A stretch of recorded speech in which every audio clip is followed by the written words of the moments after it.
3 اگست ہے۔ خبر کا عنوان ہے گیان واپی مسجد کے امام و خطیب مفتی عبدالباطن کی خصوصی اپیل۔ آپ یہ اپیل انہی کی زبانی سنیں۔ اس سے پہلے میں آپ کو بتا دوں کہ الہ آباد ہائی کورٹ نے آج یہ آدیش دیا ہے کہ گیان واپی مسجد کا سروے ہوگا۔ گیان واپی مسجد کی جو کمیٹی ہے وہ معاملے کو لے کر سپریم کورٹ پہنچی ہے، اور سپریم کورٹ کے فاضل جج صاحبان نے کہا ہے کہ آدیش ہم بھی جلد ہی دیں گے جو بھی ہوگا۔ اس بیچ وہاں کے امام و خطیب حضرت مولانا مفتی عبدالباطن نے ایک اپیل جاری کی ہے۔ السلام علیکم ورحمۃ اللہ وبرکاتہ۔ خدا کرے مزاج گرامی بخیر ہو۔ اللہ تعالیٰ آپ سب لوگوں کی حفاظت فرمائے، خیر و عافیت کا معاملہ فرمائے۔ اطلاع عرض ہے کہ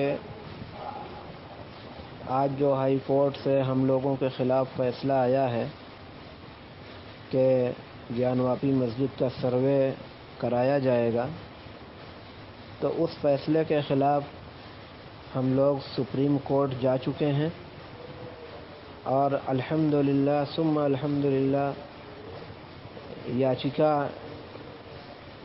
لے لی گئی ہے اور ہماری درخواست منظور کر لی گئی ہے۔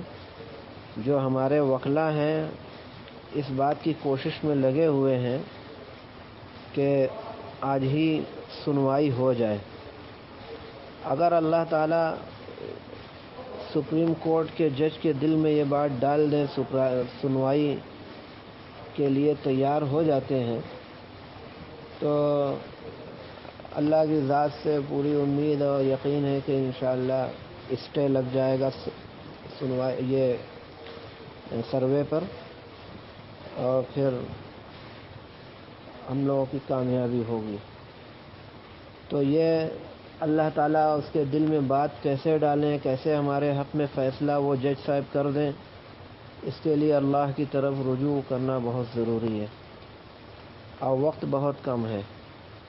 اب کل جمعہ ہے، اگر خدا نخواستہ وہاں سے کوئی کامیابی نہ ہوئی تو سروے ہر حال میں ہونا ہے، اس لیے کہ ڈی ایم صاحب نے بھی اپنا بیان جاری کر دیا ہے اور تیاری شروع کر دی ہے، اور کل جمعہ کا بھی دن ہے۔ کیا حالات ہوں کیا نہ ہوں کچھ کہا نہیں جا سکتا، اس لیے سبھی حضرات تمام ائمہ سے گزارش ہے کہ ابھی سے اپنے اپنے محلے کی مسجدوں میں آیت کریمہ کے پڑھوانے کا، اس کے بعد دعا کا اہتمام کریں، اور کل بروز جمعہ اس کے لیے الگ سے 5-10 منٹ کا وقت دیا جائے، اور جتنا زیادہ سے زیادہ ممکن ہو سکے لوگوں سے آیت کریمہ پڑھوانے کے بعد خصوصی دعا کی جائے جمعہ کی تقریر کے بعد۔ امید ہے کہ میری اس گزارش کو سنجیدگی سے غور کر کے اس پر عمل پیرا ہونے کی کوشش کریں گے۔ اپنا کام ہے کوشش کرنا، دعاؤں کا اہتمام کرنا، جو کچھ بھی اپنے اختیار میں ہے کیا جا رہا ہے، باقی مرضی اللہ کی، آگے جو ہونا ہوگا بس معاملہ اللہ کے حوالے۔ تو اپنے بس میں جو کچھ ہے اس سے پیچھے نہیں ہٹنا ہے، اللہ کا نام لے کر جو کچھ ہو سکتا ہے کیا جا رہا ہے، آئندہ بھی کیا جاتا رہے گا۔